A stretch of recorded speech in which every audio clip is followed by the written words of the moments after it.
Today's video is going to be over broken stuff. So today I was using a grinder, the same type we have at the welding shop. You can tell it's called an angle grinder. It fits together here. I took it out of its case because I wanted you to see how it goes together. Some pretty neat pieces in here. So here is the angled head. This guy spins. If you look inside, there's a gear inside that spins. And that goes on to this guy here, and that's called a worm gear. When one's going one way and one's the other. So if I put these together, it'll spin this guy. If it wasn't connected here, it'll spin it. See how it spins it over? So, but that's how that gear works inside of there. I've never had that go bad on a grinder. I've always burned them up. And that's what happened to this guy. But I took it apart to recycle it. So these guys here are all recycling pieces. But I wanted you guys to see a few pieces. And the pieces I wanted you to see. So this is what creates our magnetic field. And this here, I believe this is called a commutator, but no matter what it's called, the pieces here, these are our brushes, and I'll show you that in just a second. But this hole right here, this guy was in that hole, and what it did was this little spring on top right here. Let's make it a little closer. This spring pushes down on this magnet, and that magnet, see how it went in there? And that pushes that magnet right against here. One on one side, one on the other. And that's what creates kind of our electricity and spin, I guess you'd call it. So, this here's, the electricity goes in here, comes back here. These guys hit it. They go onto this guy, and that's what kind of makes this guy spin around, forces it to spin. And that turns our worm gear up top, where it connects to our head. So what can go bad on these, and mine didn't, I got it too hot. I was grinding and I was trying to get done, and I didn't want to ease off of it all. So what you can do, and this guy here would go on the other side. I've got the spring off the top of here, but if I put the spring over top, it'll put pressure on that magnet and shove it through. But one of the things you can do is if your grinder is running a little bit rough, or throwing sparks. You'll see sparks kind of come out of the end here. When it's throwing sparks like that, usually it's because it got hot and there's a chip in one of these pieces here. And like I said, I believe it's called a commutator. And this guy here, as these brushes go against it, they drag and they chip off, and pieces of this guy are what creates the spark. So what you can do is you can take these guys out, and you wouldn't take it out of the housing. I'll kind of show you. If you just take off this cover fits right here. Well, right there. So you take this cover off, and when you did, this guy would be just sitting in here like this. So what you can do then is you can take you kind of get your finger or a screwdriver underneath that spring, pick it up and set it off to the side. Give me just a second to do that. Hard to do it with one hand. Let me get my stand here.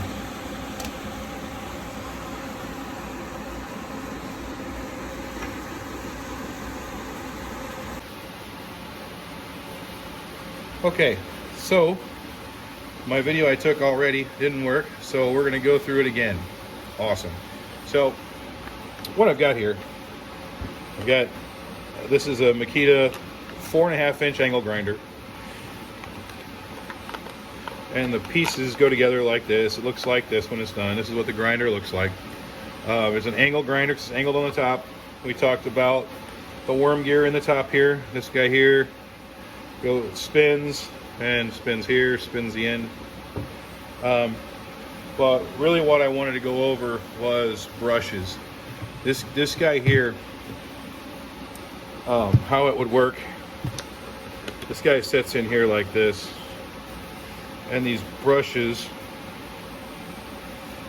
would set in here like this. When this guy is all the way down, the brushes go right against this commutator, and this little metal clip pushes that brush down onto it to make sure it has electricity and spins it. So how you change it is on this little guy, you have to take this whole back cover off. Take this off. We would get some kind of a screwdriver or something to pull this lid up, or to pull this spring up.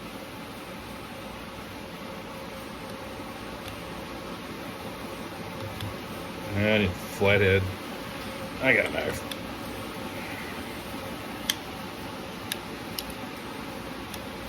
So this guy here, we get underneath the spring to set it over to the side. Now we can go through and see how we set the spring just off to the side of that brush. Right here, this is the spring, and this goes up over, or just sets off to the side for a minute. This is the connection. We're gonna pull the connection off, and we can pull that brush right out. This is the brush. When this guy here, after a while, this guy will get worn down. Or if you get too hot, run too much electricity through it, you accidentally plug it into a 220 or whatever, just stop what you're doing and unplug it. And then take this guy apart, and you'll see it'll be chewed up. So what we'll do is we would take an emery cloth and we clean this guy up so there isn't any grooves in it. This guy's rough. Like I said, this guy's burned up, so I wouldn't be able to get this guy started anyway. But I would just kind of file this guy down, clean him up a little bit, get him flat.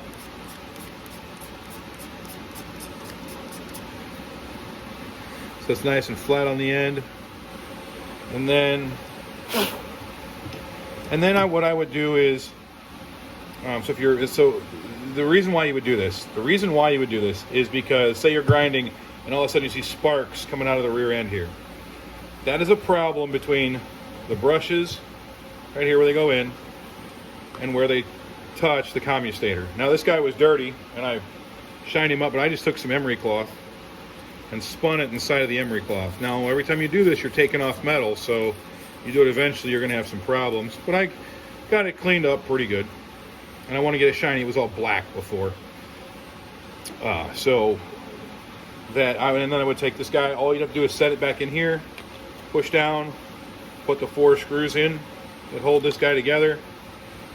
Take a new brush or the brush that you cleaned up, stick it in the hole, connect the connector back up, and you can see it goes on this connector right over here, right here. Goes right on there. Push down on it,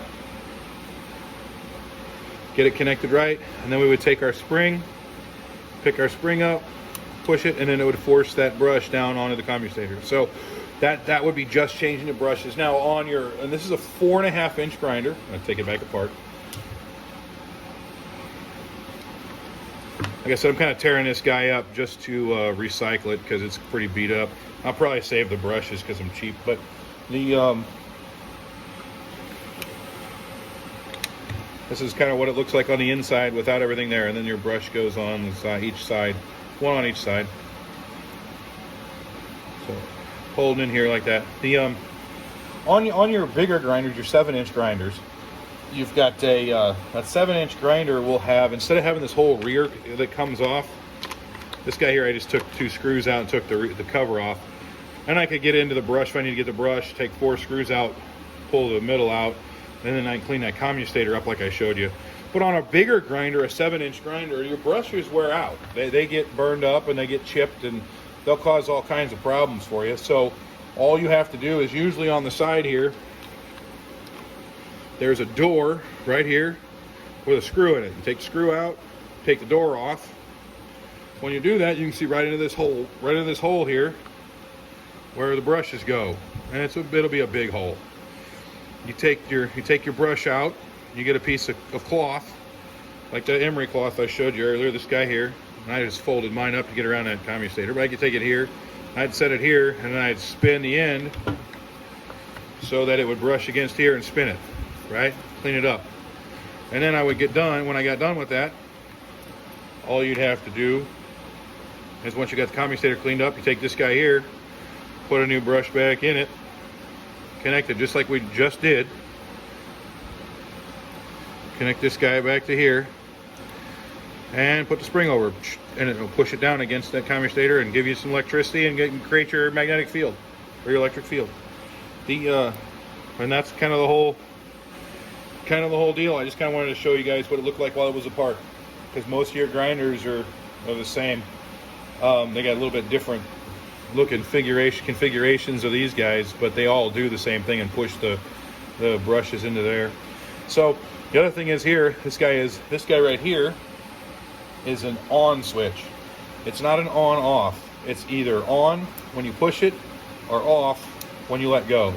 So this grinder here, you couldn't just turn it on and then walk away and let it go. You gotta push it down, get it to grind a while, and then when you're done, you take your thumb off, or you take the trigger off, and it would stop. So this switch is still probably pretty good, but the rest of this is all burned up on the inside. I saw the smoke come out, and it stunk real bad. I mean, I burned it up.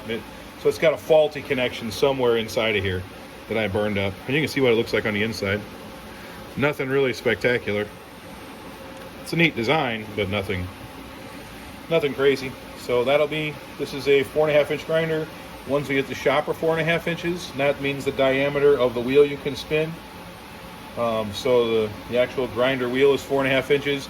The other thing, if you're gonna get some pieces for these guys, you can see how this guy spins it down here. But if you're gonna get pieces for these guys, you have to know not only the diameter of the wheel, but you have to know the size, the arbor hole. And the arbor hole is the middle, how big this post is right here. So that, and that's right here. So how big this post is, this one here is 5/8. So you know how to get, or what to get when you're buying pieces. So for instance, if I was going to get this guy has a maximum of 9,000 RPMs, and it's got a 5/8 inch arbor, and it would screw right on. All right, so that's how I know what that is.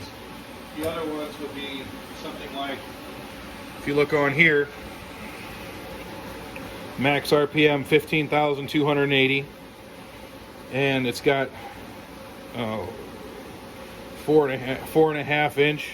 I don't know if you can read that or not, but 4.5 inch by 5/8, and that means 4.5. This is 4 inch. Yeah, 4 inch. And then this guy here is a 1/4 inch. 4 by 1/4 is what it's doing. So 4 inch around, 1/4 inch thick, and 5/8 inch arbor is the hole in the middle, right? So it fits over top. So it'll take up to a 4.5. So if you got a different wheel, these guys here, for example, this guy here, 4.5 inch, and it's got a 7/8 arbor. Well, that's not a terrible problem for us, because when we put our pieces on, see this outside ring here? This guy right here? That will fit right there. And then this guy matches up to it and captures it. And then we can run it just fine. I would push down the other way, sorry. I would take this guy and put it here. And the reason why is because I want pressure fully on this disc to push down. Otherwise I'd create a gap. And that gap would just let this guy spin, and it would actually not, if the arbor turned, it wouldn't get it spinning. So I put this guy on here like that. Now we've got it tight. We've got our pieces going, and it'll spin it. So, but at any rate, that's how you know your diameters. Here's another 4.5 inch. So 4.5 inch here by 1/4 inch is how thick it is. Here's another thing, type 27. On these guys, some discs you'll have don't have this hump here. Okay? So it doesn't have a hump, it's a plain flat disc.